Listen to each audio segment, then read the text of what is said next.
जाम का प्रमुख कारण है कि जो पेशेंट्स आते हैं या जो लोग आते हैं डॉक्टर से मिलने के लिए, डॉक्टर से जो लोग मिलने के लिए आते हैं उनके बाइक्स की वजह से ज्यादा जाम होता है।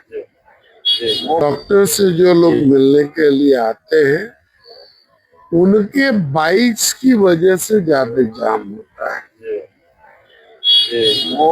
हम लोगों ने भी यही सजेशन इनको भी दिया है कि वापस आप दुकान लगा करके चलाने का प्रयास करिए, जरूरत होगा तो हम लोग खड़े होंगे अभी। लेकिन यहाँ तो ऐसा लगता है कि किसी एजेंडा के तहत इसको जो है तोड़ा गया है। अब एजेंडा जो भी हो। अतिक्रमण के खिलाफ हो रहे प्रशासनिक कार्रवाई के विरोध में बोले सांसद मनीष जायसवाल, सड़क जाम मरीजों की वजह से होती है, दुकानदारों से नहीं। दुकानदार अपनी दुकान खोलिए, कोई तोड़ने आएगा तो हम खड़े होंगे। सड़क जाम की स्थिति सरकार समझे।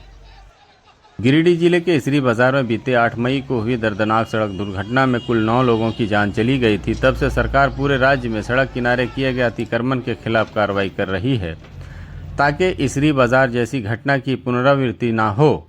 इस क्रम में विष्णुगढ़ प्रखंड के हॉस्पिटल चौक में सड़क किनारे किए गए अतिक्रमण के खिलाफ प्रशासनिक कार्रवाई की जा रही है, जिसका उद्देश्य अतिक्रमण मुक्त सड़क बनाना था ताकि यातायात सुचारू रूप से चले, कोई भी राहगीर या मरीज को जाम में ना फंसना पड़े। सड़क किनारे लगे दुकानों के कारण ही जाम की स्थिति उत्पन्न होने के साथ दुर्घटना होने की भी संभावना बढ़ जाती है।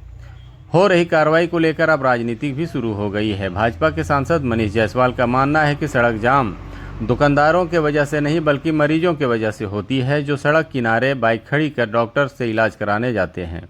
दुकानदारों का इसमें कोई दोष नहीं है। सही फरमाया सांसद महोदय आपने कि बाइक सड़क पर खड़ी कर देते हैं इसलिए जाम लगता है। अब सवाल यह उठता है कि बाइक खड़ी करने के जगह दुकान बनवा देंगे तो सड़क जाम होगा ही। हद तो ये है कि वहाँ के दुकानदार अपने दुकान के सामने किसी राहगीर को खड़ा भी नहीं होने देते। सांसद महोदय, हॉस्पिटल आने वाले मरीज भी आपके हैं और अतिक्रमणकारी दुकानदार भी आपके ही हैं। अब तय करना है आपको कि आप किसके साथ हैं, दर्जन भर दुकानदार के साथ या सैकड़ों मरीजों के साथ। आपने तो दुकानदारों से कह दिया कि अपनी अपनी दुकानें खोलिए, कोई अधिकारी बुलडोजर लेकर आएगा तो सामने हम खड़े होंगे, जबकि ये तर्क संगत नहीं है। आप यहाँ के सांसद हैं, आपको चाहिए कि सीओ से ज़मीन मांगे और उस पर सांसद निधि से मार्केट का निर्माण करवाकर उन दुकानदारों को देनी चाहिए थी, ताकि हमेशा के लिए इस समस्या का समाधान हो जाता, सरकार को राजस्व भी प्राप्त होता। अब देखना है कि हो रही राजनीति के कारण कितने दिन बुलडोजर में ब्रेक लगी रहती है, क्योंकि हॉस्पिटल चौक से कहीं ज़्यादा बनासो चौक में सड़क जाम होता है। वहाँ भी बहुत जल्द बुलडोजर कार्रवाई की जानी है।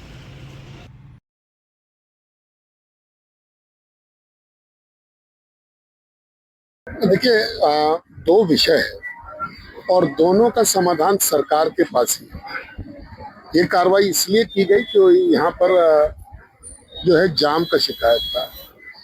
तो जाम लगने का प्रमुख कारण इंक्रोचमेंट इकलौता कारण नहीं है। हो सकता है कि 10% इंक्रोचमेंट का भी रोल हो। ये अस्पताल है, यहाँ पे बहुत सारे डॉक्टर्स बैठते हैं, पार्किंग की व्यवस्था नहीं है। जो मरीज आते हैं, अभी भी आप देख सकते हैं कि आधा से ज्यादा बाइक जो है ये सड़क पे लगा हुआ है। तो अव्यवस्थित बाइक लगा हुआ है, जिसके चलते सड़क का संग ये जो है वो कम होता है। तो इस चीज को पुलिस को यहाँ हैंडल करना चाहिए था, पार्किंग का व्यवस्था और ट्रैफिक को सुदृढ़ करने के लिए। ये एक स्टेट हाईवे है, यहाँ बड़े बड़े ट्रक आप अभी देख सकते हैं। ये जो डस्ट का ट्रक है, जो अभी भारतमाला में फिलिंग हो रहा है, डस्ट का ट्रक दिन भर चलता है। ये एक समस्या है। दूसरा, सरकार को अधिकार नहीं है कि बिना किसी को बसाए हुए किसी को हटाए। आप जानते हैं कि पूरे देश में सबसे बड़ी समस्या रोजगार का है। सरकार बड़े मुश्किल से रोजगारों का सृजन कर पा रही है, 2-4 लोगों को भी नौकरी देने में असमर्थ है। ऐसे में अगर कोई अपना व्यवसाय चलाता है और संयमित ढंग से, हमको बताया गया है कि यहाँ पर बातचीत हो रही थी कि अगर हम लोग 10 फीट में, बाउंड्री से 10 फीट, जो कि शायद इंक्रोचमेंट के श्रेणी में भी नहीं आए, वो जो जमीन है वो नो मैंस लैंड के तरीके का ही हो, क्योंकि उसके बाद में पोल भी है, बिजली विभाग का पोल भी है, तो बहुत ज्यादा ट्रैफिक उधर से जाने का कोई प्रश्न नहीं उठता है। लेकिन यहाँ तो ऐसा लगता है कि किसी एजेंडा के तहत इसको जो है तोड़ा गया है।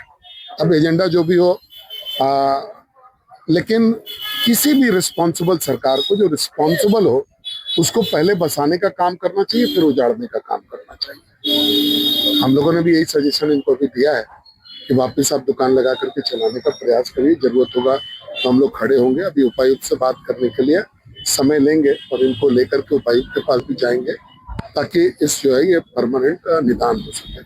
देखिए, कमोबेशी पूरे हिंदुस्तान में ये ऐसी परिस्थितियां हैं कि लोगों के पास जगह नहीं है, रोजगार नहीं है, तो जिसको जहाँ होता है, मैं इसका वकालत भी नहीं कर रहा हूँ कि सही है गलत है, इस पर कोई कमेंट मेरा नहीं है, लेकिन बसाने का तरीका डिफाइंड है, और वो है कि पहले हमको बसाना है, फिर हमको उजाड़ना है। ये एकदम बिल्कुल डिफाइंड प्रक्रिया है, और इस प्रक्रिया का पालन यहाँ पर नहीं किया गया है। अब जैसे ये रोड मेन रोड नहीं है, ये तो साइड रोड है जहाँ पर हम लोग खड़े हैं। यहाँ पर तोड़ने का कोई मतलब भी नहीं निकलता है, तो इसके चलते तो जाम डेफिनेटली नहीं लगता होगा।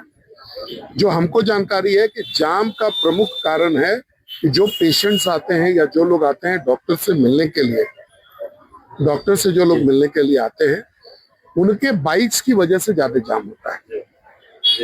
तो अगर इन बाइक्स को व्यवस्थित किया जाए, ट्रैफिक का, पुलिस का व्यवस्था किया जाए, ट्रैफिक के लोगों का व्यवस्था किया जाए, तो ये जाम की समस्या नहीं होगी। तो जो है ना, किसी का गलती और किसी के सिर माथे पे डाल करके उसको जो है अपदस्थ करना, बेरोजगार करना, ये मेरे हिसाब से ठीक नहीं है। हम लोग उपायुक्त से बात करके इसको रिजॉल्व करने का प्रयास करें।